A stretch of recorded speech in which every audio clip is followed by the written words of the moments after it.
Dr. John Henrik Clarke. Let us give him a slave ovation. Dr. John Henrik Clarke. How you doing? Thank you. All right. Thank you.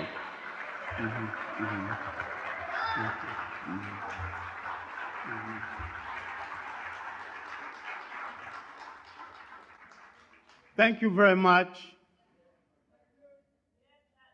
I'm pleased to be in another one of my intellectual homes here at the Slave Theater. Now, I pushed the health button a little too hard and had to go to one of those places called a hospital and deal with some weirdos called doctors. Then I really wanted to be cured after they finished with me. So I went to some real doctors, my family in Georgia.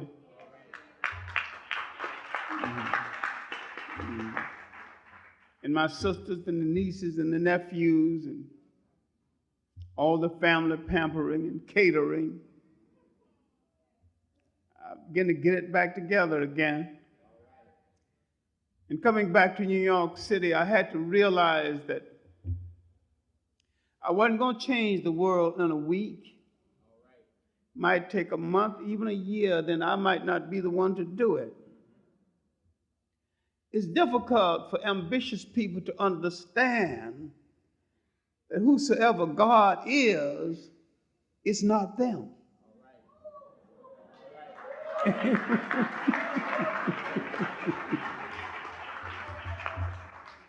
I can't make a hurricane, and I can't stop a hurricane. I think we, as a people, overdo the God business.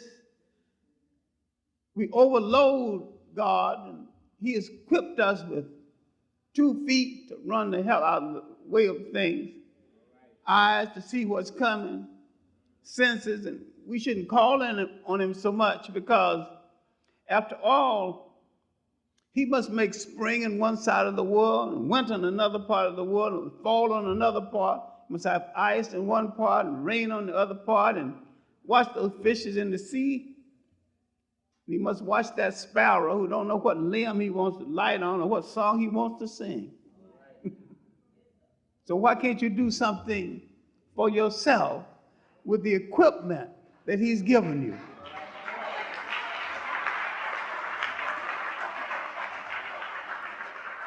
Now, my notes for tonight deal with the African world under siege.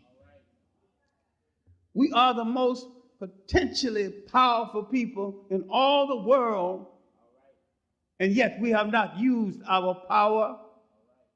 We have let people develop something called a new world order without consulting a single one of us, not knowing that the great mental wealth comes out of a continent that is ours by every law of God and man.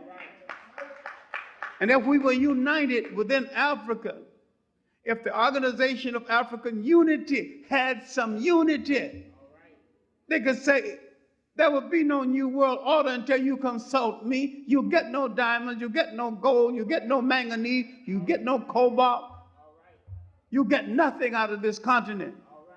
And we can pull Western industry to its knees without firing a shot.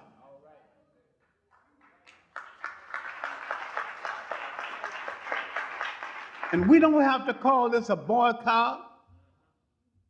Just call it selective buying and selling. We'll be selective about who we buy from and selective about who we sell to. And when we can control commodity markets based on the essence of power, we will be respected in the arena of power. The essence of power, no matter what the government is and no matter what the time is, the essence of power is the ability to include and exclude. That's all it boils down to. Who goes here and with whose permission? No matter what kind of government you live in, you stop at this gate and give an account of yourself, or you move no further. Throughout the whole world, our enemy has either been at the gate, in the house, or in the bed, because we have not been able to control our enemy, because we have been hospitable to strangers. We have not asked the stranger, what is your mission in my house? We have not done what the old black father used to do when the father was truly an image in the house. When you come to court his daughter, on the third visit, the daughter don't show up. And the father comes into the living room and looks you over, says, son, what's your intentions toward my daughter? If you don't give him an answer, the daughter continues to be late, and you don't come there anymore. Now, we got a whole continent, never been defended militarily. People have been able to just walk in, take what they want.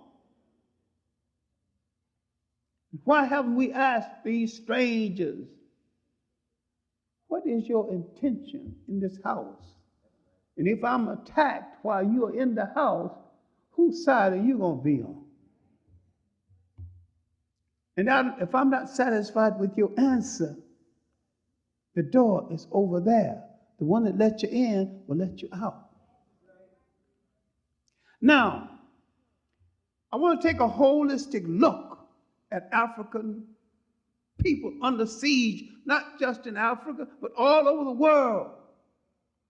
I want to take a look at the propaganda against our mind that makes some of us think that we belong to a separate race that fell off of the moon.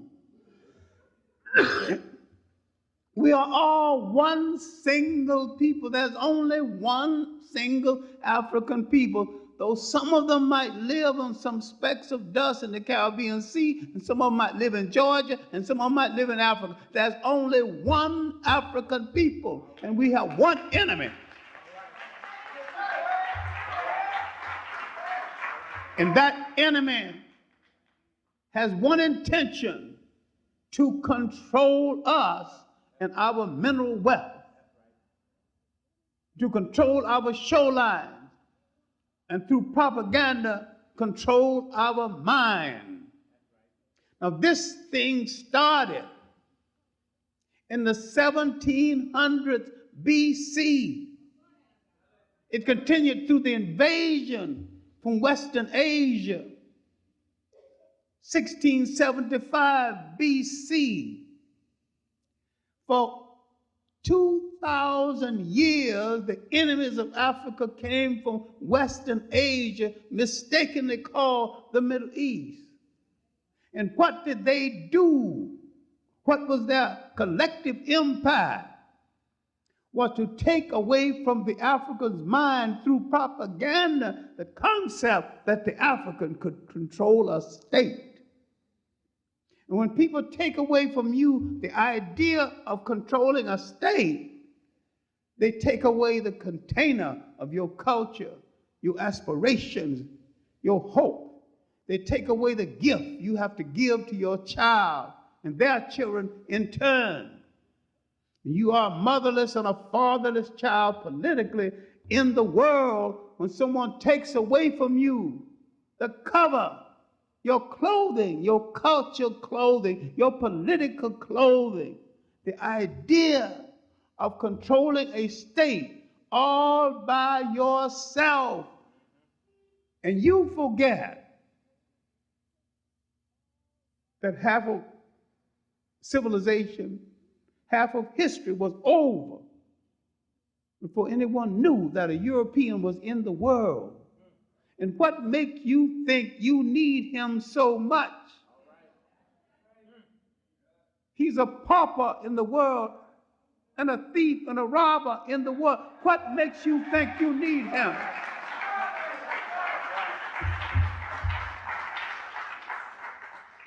Now, to break the siege of African people, we have to stop playing games with each other.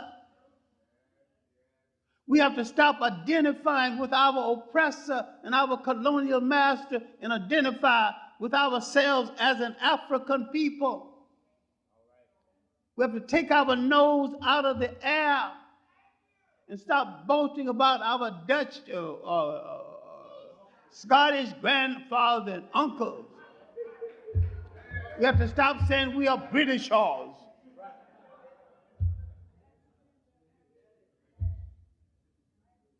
England don't want you as anything other than servants.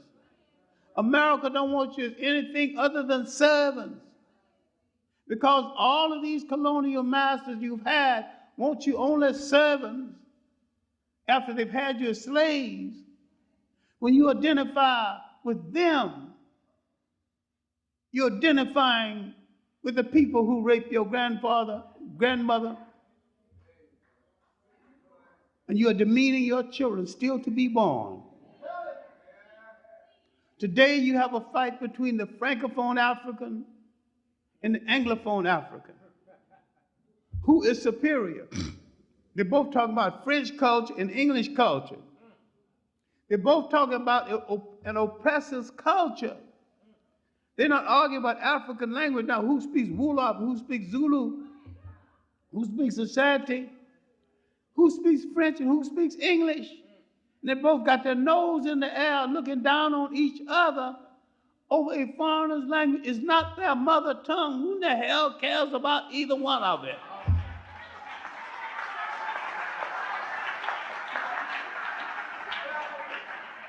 Language is a utility. Learn as many languages as you can.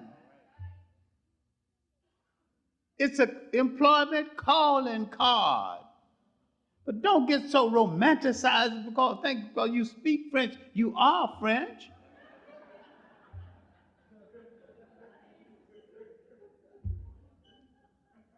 And because some Scottish man raped your grandmother, don't think that you are Scottish. You are the victim of a Scotsman. You're the victim in as much as he infused his blood into your family against your will. Now, the question is, how do we break this siege? But let's stop playing games with each other. What Reverend Sullivan is trying to do can be marginally beneficial if you handle it right. But you have to understand the difference between pan-capitalism and pan-Africanism. Pan-capitalism is American corporations dominating the wealth of Africa. Pan-Africanism is African people throughout the world controlling the wealth of Africa. In every country in Africa, without any exception, all of the wealth-producing resources are in European or white control. Recently, on a trip to Ghana, I discovered that the Ghanaians are selling the gold mines to South Africa. The Oppenheim, not selling it, has finished the sale. Their commercial bank, system of commercial banks, carefully built by Western trained Ghanaians, going to be sold to National City.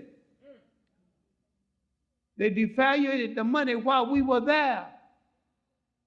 Now, if you can't make a decision about the wealth of your country, a foreigner will decide whether you pay the soldiers, whether you pay your civil servants. They devaluate your money when they get ready, and sooner or later, they're going to demand your land as collateral. And when people take your land, they take away your nation. Land is the basis of nation. This is why I have not gotten so dewy-eyed over Nelson Mandela.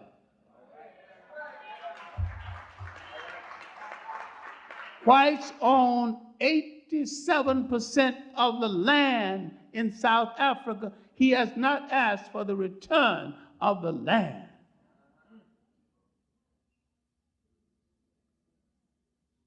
A small minority of whites. This one thing we have to get it through our skulls. We will share in Africa only to the extent that someone shares with us in Europe. And if we think we're going to go down the NACP route, we just got to have one near us. If we're going to buy this bag of worms called integration, before we integrate into ourselves, there's not enough head examiners to set us straight. I'm not interested in Africans sharing with foreigner who was an invader in the first place, uninvited in the second place. In South Africa, in the rest of Africa, I'm interested in African rule.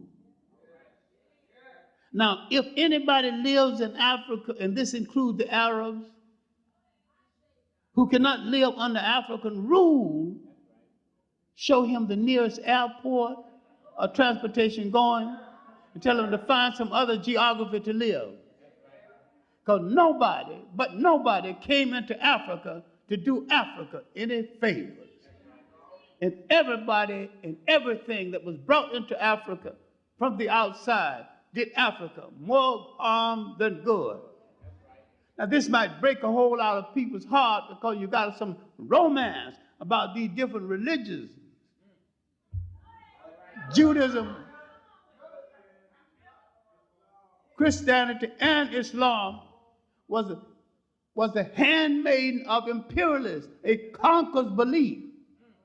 What made you think you needed it inasmuch as if you read St. Augustine in his interpretation of the conference at Nicaea, he said these people are trying to give us the religion we had 3,000 years ago. And if you read John Jackson's Man, God, and Civilization and Pagan Origins of the Christ Myth, you will discover that had Christ rose 2,000 years before, he could have read his own autobiography.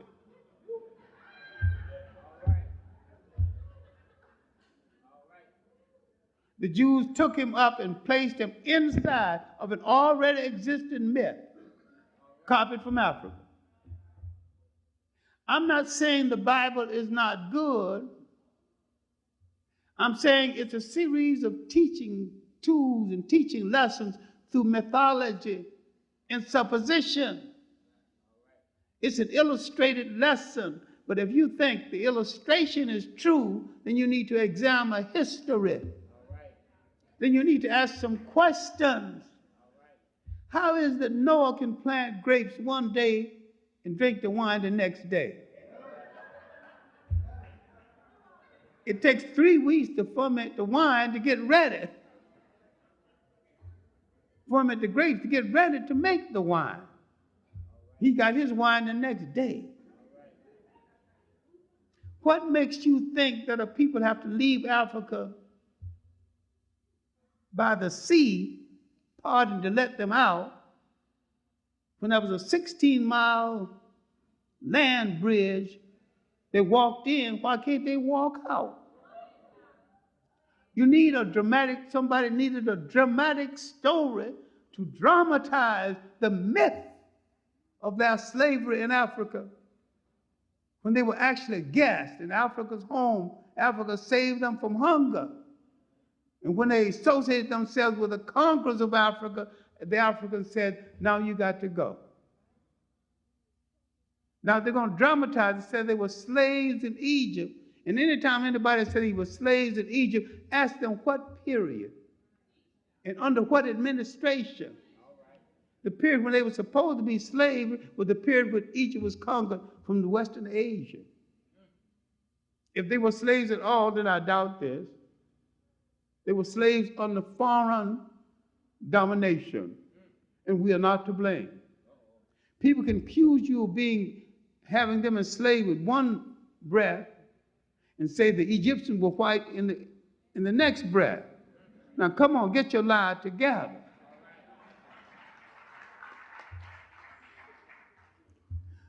I'm a former Baptist Sunday school teacher, and I still have absolute respect for the Baptist church because it's closer to Africa in its ceremony than any other church.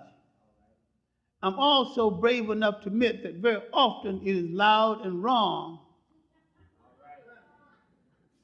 And I also like to admit being loud and wrong and sometimes corrupt, they can out-sing any method who ever lived.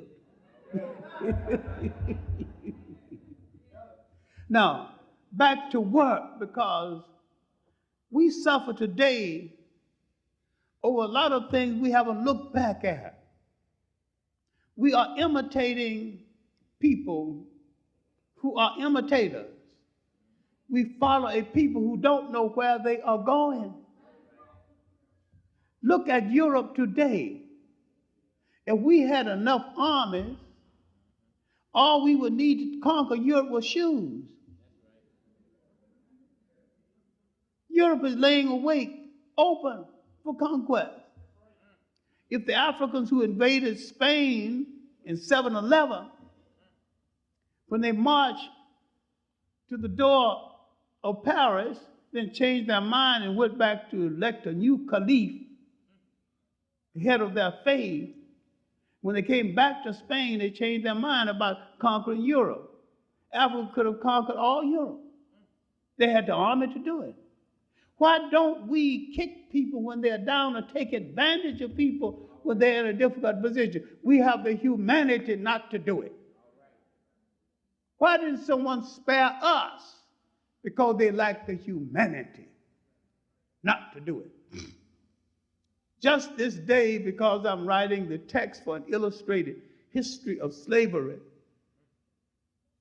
I was dealing with the motive behind slavery that we have not looked at, the contradictions that we have not looked at, and what they deprived us of was the concept of the state. Now, the Greeks put this process in motion, then the Romans, and then the Romans were so corrupt, they created a vacuum, and a camel boy began to grumble. He asked for reform. Didn't get reform, he asked for a new religion. That religion was Islam. It's a pity most of the Muslims haven't even studied, they hadn't even read the Quran too well. Because the African thought that the Arab would get the Roman off of their backs. They were right. The Arab got the Roman off his back and replaced the Roman on his back, and he's still on his back. The Arab was in the slave trade before Islam. The Arab was in the slave trade 1,000 years before the European slave trade. People will not deal with this because they will not deal with honesty. All religions, all fraternities, everything that touches your life must be an instrument of your liberation, or you must throw it into the ash can of history. We have no time for ceremony without substance. We must be led back to where we fell from, the control of the state, all by ourselves, and not the imitators of our colonial masters or our slave masters. This is our crisis all over the world. Why then is it that all of the wealth-producing resources of Africa with no exception, is controlled by Europeans. They have convinced your mind that you cannot control the wealth of your own country. You cannot control the gold that comes from the ground in your own country. You cannot make the ships or manage the harbor in your own country. And so long as you do not believe this, you're going to turn this over to other people. And you need to study the history of the rise of modern Japan. When Perry went and kicked open the door, a great Japanese educator, Baron Tanaka, called the young people of Japan together and said, we will accept this humiliation and we'll work ourselves out of it, but it won't happen again. We'll send our children to all of their schools. And they did this. By 1905, they had mastered enough technique to take on Russia, kick Russia's butt, and people started to leave them alone. And they started a concept called the yellow pill, the danger from Asia. They were making the airplanes, everything. And not a single Japanese came home with a foreign wife. Now, someone needed to instruct the Africans coming to the West that if you bring a wife home, she should look like you. These other people don't fit into our culture, don't fit into our society. And I didn't send you away to find romance. I sent you away to develop technique and to learn a procedure that will make this nation free of foreign domination. You trained in England, you come back, you're an engineer with a collar and tie on. Good engineers don't wear no collar and tie on the job after hours, because good engineers do not just tell you what to do, they show you what to do. And if you got to lay a pipeline, they demonstrate with their own hands how to do it. Once you catch on, then he'll stand aside and look at you. Many times we go abroad and we come home, African bodies, foreign minds, and sometimes a foreign woman. But the foreign woman has a program. She's a spy in your camp and a spy in your bed. She's an element of control. Now, I've met a few halfway decent interracial relationships in my life, but this is not anything that I advocate. I do not advocate pan-capitalism either, because I know that capitalism was based on the money and the resources they captured in the slave trade. I know the whole of the Western world, its might, was based on this, because I've studied the history of Europe after the Crusades, the history of Europe searching for something in the East, sweets and spices, something to put on that gosh darn awful European food that they could eat it. The slave trade saved the economy of Europe. And the slave trade varied, but the slave trade is still intact. And because we have not listened to our greatest messengers, we are dependent on other people. And if they take a holiday, we don't know where to get a loaf of bread in our own neighborhood. But if we ran the stores, we'd keep some stores open.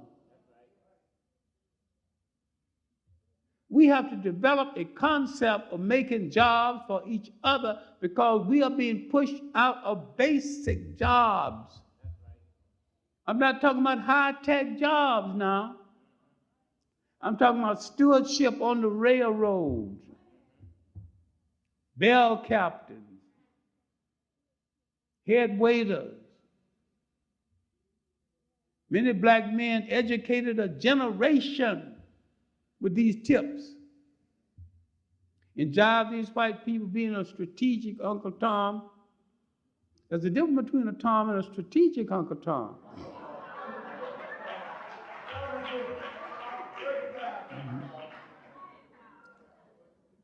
See, a regular Tom, he just Toms for the submissiveness of it. But a strategic Tom will get something out of this action. He talks to the white folks, he's feeding them, talk about his boy at college, and finally he said, you know, I got some suits for my boy, he's outgrown them, maybe your boy can, could use them. He talked himself into a few suits, they ain't paid a nickel. You tell them how good the boy doing, they're going to leave him, I'm going to contribute $50, Meantime, go in a barber shop, he's brushing them off, and complimenting them, calling them SOBs on his breath. Because you haven't studied anything. You just latch on the thing, you don't read no books about it. I have never met a black Christian who is a scholar on Christianity. I have never met a Muslim who's a scholar on Islam. I have never met a Muslim scholar, a Muslim period, who will admit that the Arabs were in the slave trade 1,000 years before the European, and they're still in the slave trade. I've never met a Muslim willing to deal with the fact that Africans are being killed in the Sudan right now, solely because they're not. The Africans are being driven out of Mauritania right now, solely because they're not Muslim, and solely because African Muslims are being driven out of the Sudan, solely because they're not of Arab extraction. And nobody, absolutely nobody, is lifting their voice about it. I've never met a Muslim scholar who can deal with the collapse of the Western Sudan when Africa was invaded from Morocco, and those states were destroyed in inner Africa. And this destruction facilitated the spread of the slave trade inland. Now, while we're dealing with Africa under siege, will we deal with the fact that part of this siege is coming from North Africa, as another siege is coming from South Africa, and that nobody came to Africa to share any power with Africans or to be ruled by Africans or to be ruled in relationship with African people. They came to take everything. They take away your belief system, they laugh at your gods, and they gave you a religion you already had and used much better than they used because you actually believed it. But you accept their concept of it. And by accepting their concept of it, you become a prisoner to the religion. I'm not saying leave Christianity, Islam, or Judaism. I'm saying develop a black concept, a black approach to it. And that black approach to it must feed into black liberation. And if anybody don't like it, tell them to go to hell.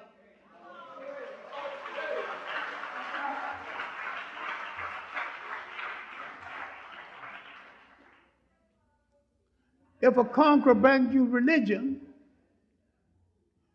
you use it your way, for your purpose. You have to respect your own culture and your own belief systems. The African tried to bring man in harmony with nature.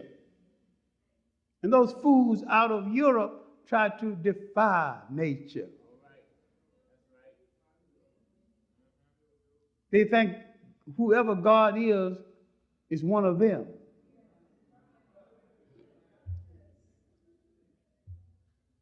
When a hurricane hits, they sometimes wonder, now, how are we going to break this siege? We must get back the main thing that was taken away from us, and that is the concept of the state. The ability to manage the state and manage it well. We must take some pledges. Our leaders must do some radical things. I once advocated that Martin Luther King should stand before a black audience and take off all of his clothes except his underwear and say, I declare from this day forward, I will wear no clothes that my people don't make. I wear no shoes people don't make. I will eat what comes from my people's farm. And I will never ride in a limousine until my people make a limousine. He could have revolutionized black industry. Now, you know how well we like to see the pastor dressed up. Our best tailor will be on that needle and on that machine, making the pastor a suit, have more suits than he can wear. I'm not saying boycott, but selective buying. Not only patronize each other, learn how to be courteous to each other. You cater to custom.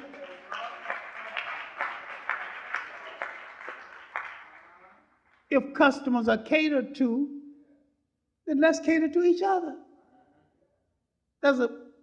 We are a mismanaged gold mine. And everybody can come into our community and make a fortune except us. Because being under siege, our mind is under siege. Someone else's ice is cold. It's that belief in yourself. We have suffered a tragedy over and beyond that of any other people on the face of this earth. We have suffered a brain transplant. We're using someone else's brain, someone else's thinking, wearing someone else's clothes.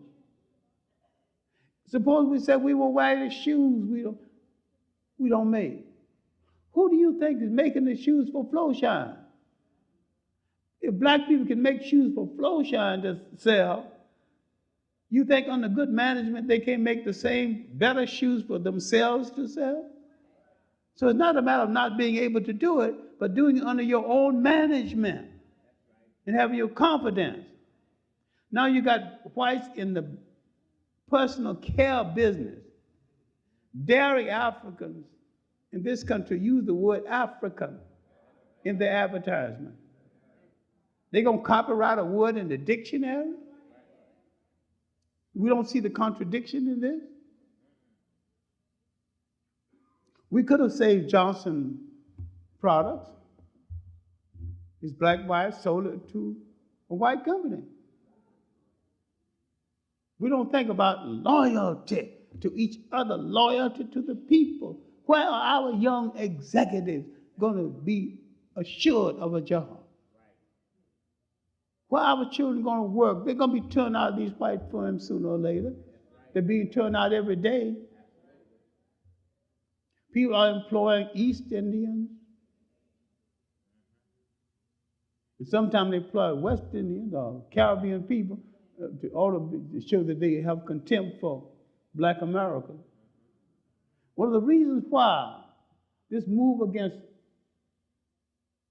black Americans, sometimes by Caribbean people and sometimes by Africans, is that they know one thing about the black American.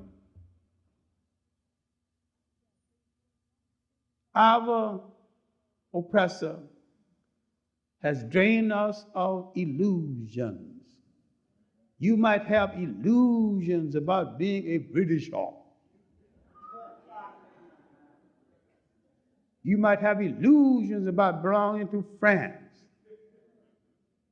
But this crude white man has told us something that we remember. He has said, you're not wanted here. You don't belong here. So you ain't got no damn illusions about being American, because when you fight for America, they still don't want you. Now, Colin Powell might be able to get a taxi quicker than I can, because he's a little bit on the light side. John Johnson of Johnson Publishing, he's about the same complexion and he's tall, so they can see him first. The last assessment, almost 7 years ago, he had 200 million reserved. He can buy 10 taxi fleets. Let him walk out and try to get a cab at LaGuardia Airport. His chances are no better than mine.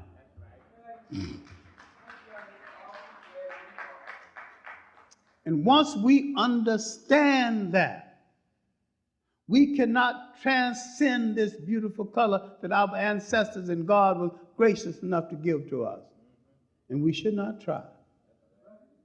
Because it's a badge of honor, so wear it like a badge of honor. And I like it. I wear it well. I dig it. I thank my mother and father.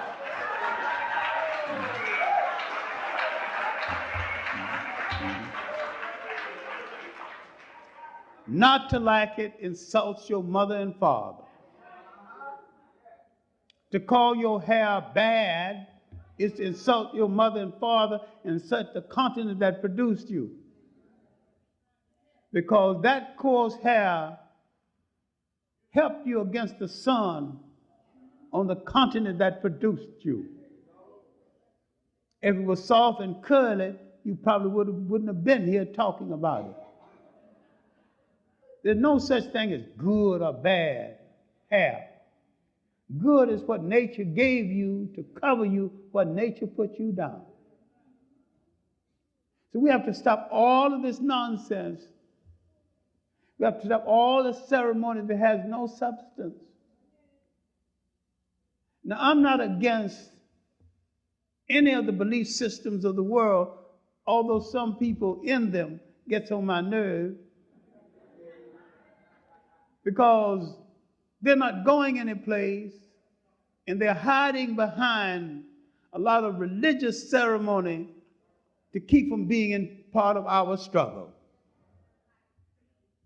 Some people in struggle in one of the religions, they don't vote, they don't do anything, they don't participate in any activity in the community. They're out of the struggle. And yet when I go to Ghana,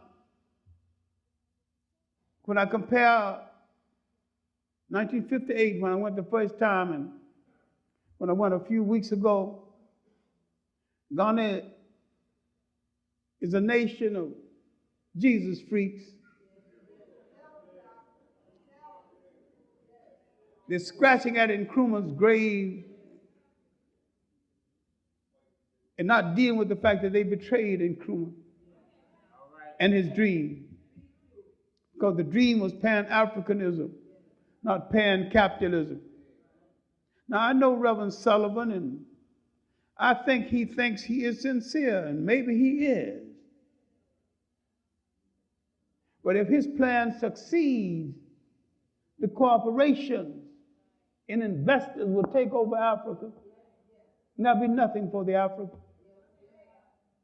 But under Pan-Africanism, Africans will come to their senses and say, if you sell a car in Africa, just sell me the parts, we'll assemble it.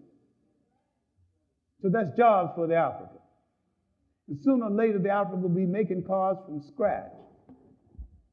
He's assembling cars and he's studying cars.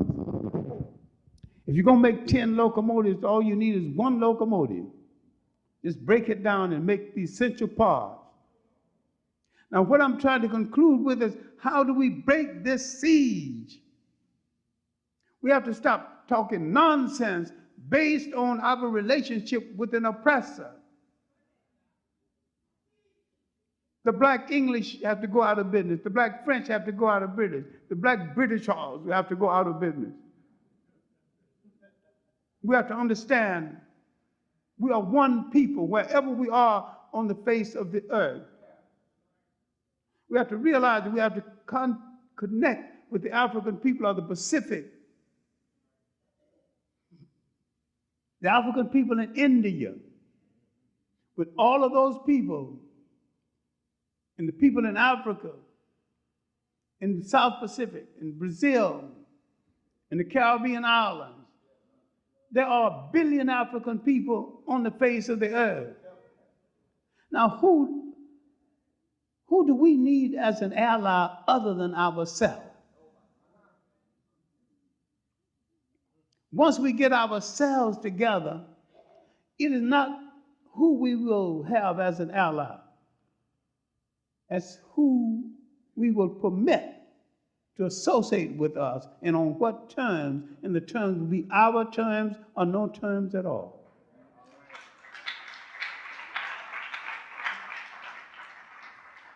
Then we would have freed our mind from dependency on slave masters and former colonial masters, and realize that everything of worth in our country must be controlled by us.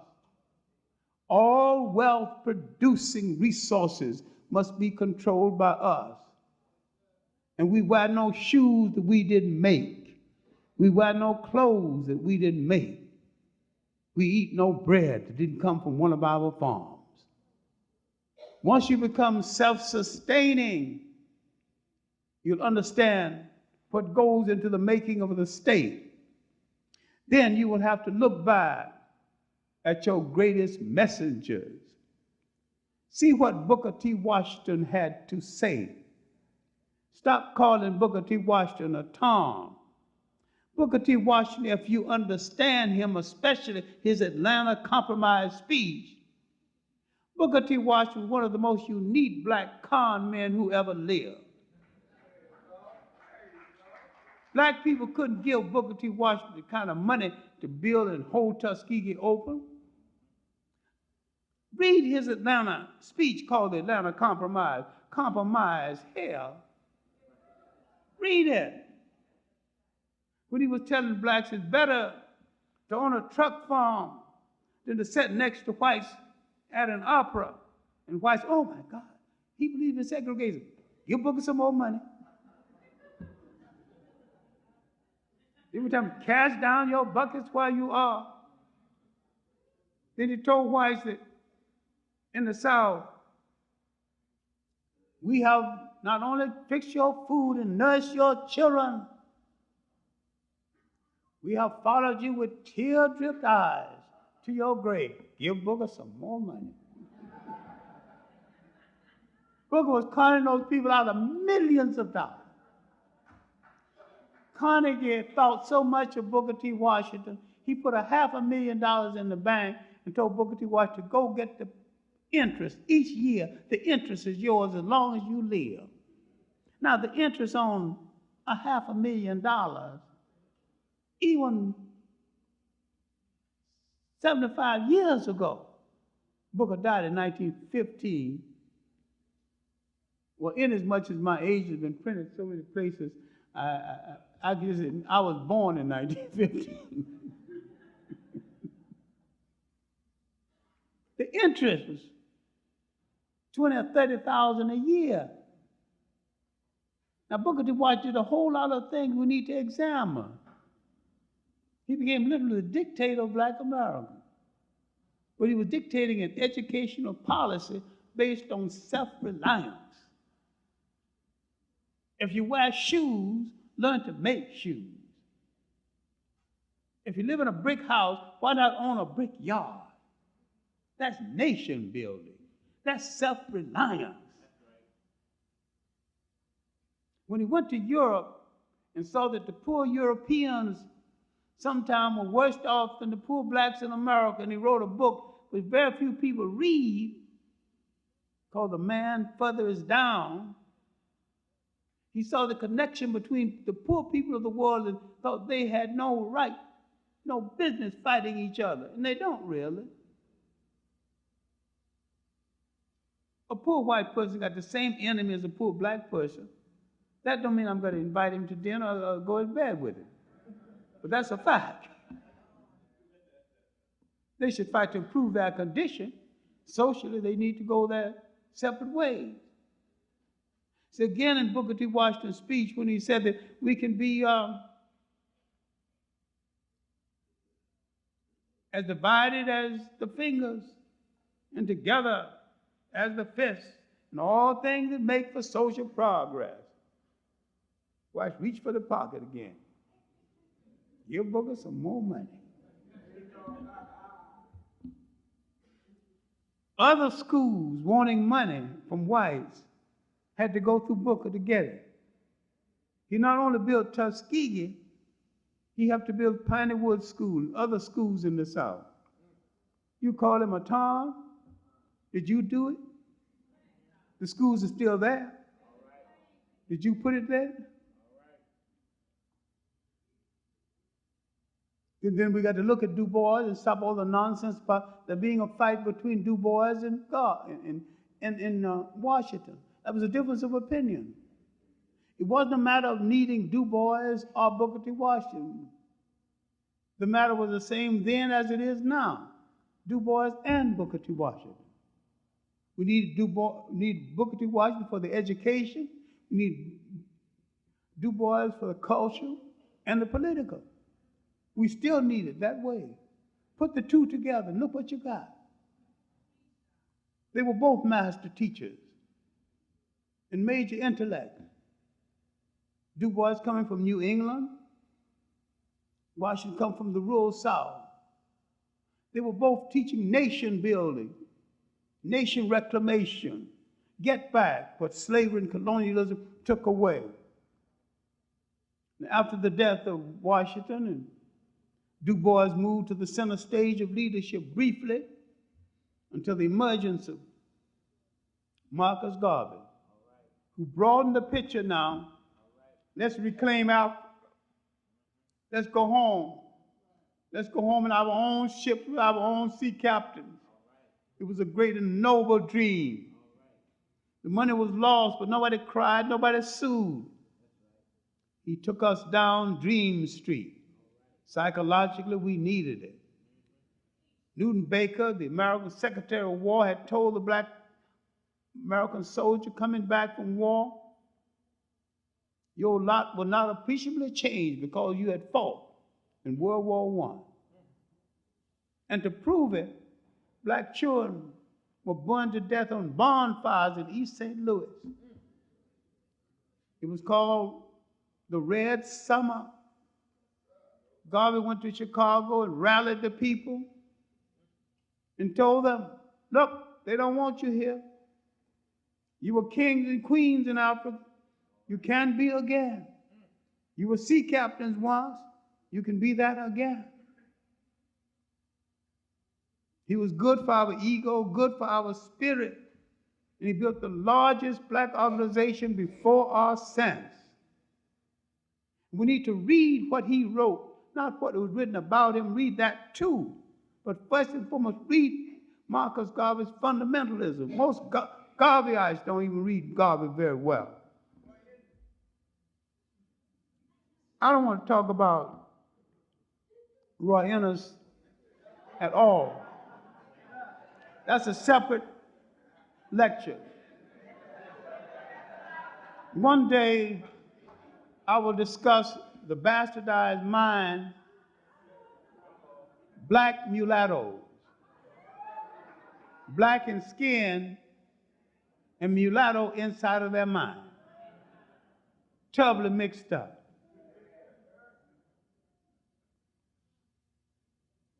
If I was a dictator, and I'm not going to say I wouldn't like to be one, at least for a little while, Roy's execution will be before my breakfast while I'm having here.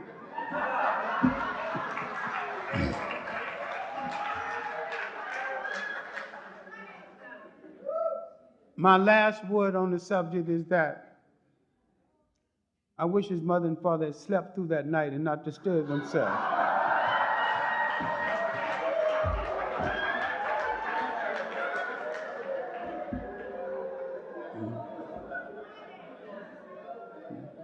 And we are going to restore the idea of the state. We're going to have to raise a generation that will believe. Bill Cosby did something the other night that we need to pay some attention to. He just walked on the stage with a chair, sat down, and talked. He raised some questions about why aren't we talking about some of our children who made it? All of them are not shooting each other, and all of them are not shooting dope. Why don't we deal with men calling our women bitches? Why do we deal with people on the street selling T-shirts? 90% bitch and 10% whore. And black women wearing the shirts, demeaning themselves. When do we deal with TV shows when blacks call each other nigger and blacks laugh at it? He just raised some principal questions that we'd better deal with as a people if we're going to survive. The media and mind control. And having dealt with it, he picked up the chair and walked away.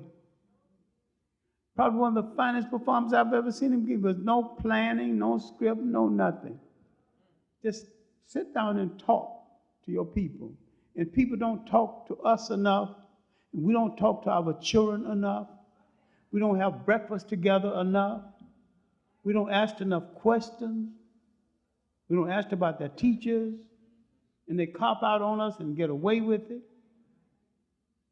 We have to come together again as a family and as a community and realize that all foreigners who came into Africa, those who came 1,000 years before the Arabs, and the Arabs themselves declared war on African culture, war on the structure of the African family. And we become so romanticized over a religion that they brought, we quite forget that they infused into that religion a lot that is Arab culture. We also forget that the three major Western religions, all taken out of Africa and rehashed and redressed and sold to us, are male chauvinist murder cults. I'm not saying leave them, but stop imposing them on us through their concept. Develop a concept that is distinctly yours. And don't care who don't like it.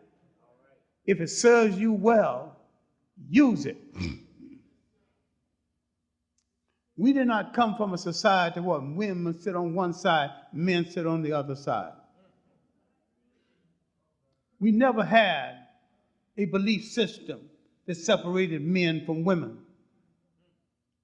We had a culture system where the mother was a deity. We brought into the world the first system where women were gods. The first system where women rode at the head of their armies, did not send their armies into battle, but led their armies into battle.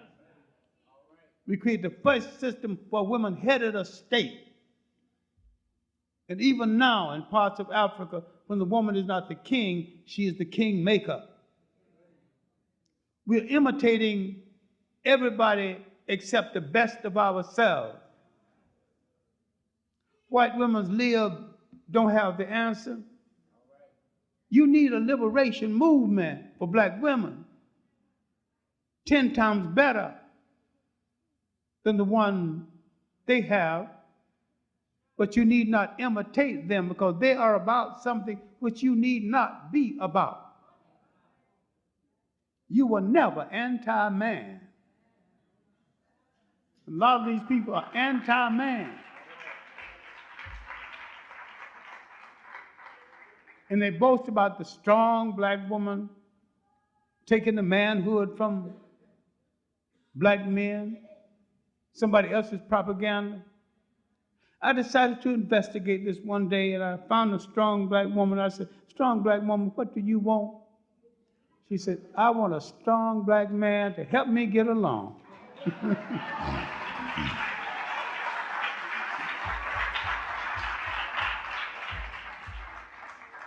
What we need to do is to come back to ourselves, talk to each other again, stroke each other again, love and pamper each other again, draw strength one to the other.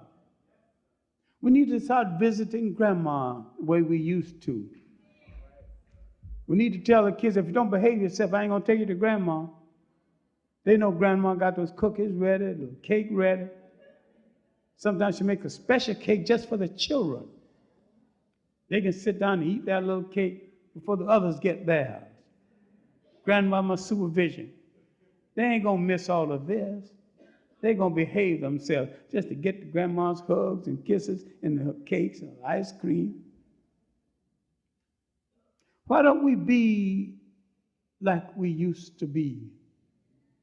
Let us start by saying good morning to each other at least occasionally, and we'll get accustomed to saying it all the time. Let us draw up a plan for our own salvation and explain it with some kind of simplicity to ourselves and our children. And let us understand that faith has not spared us for an ideal purpose. We gave the world its first humanity. Faith has spared us to give the world its next humanity, and to give to our children a program of salvation and liberation so that they can in turn give to their children and wait for the still more beautiful ones waiting to be born. Thank you. Dr. John Henrik Clarke, let's give a big hand.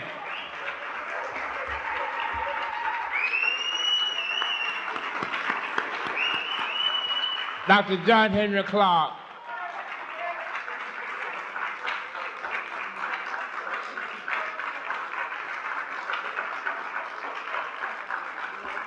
Dr. Clarke.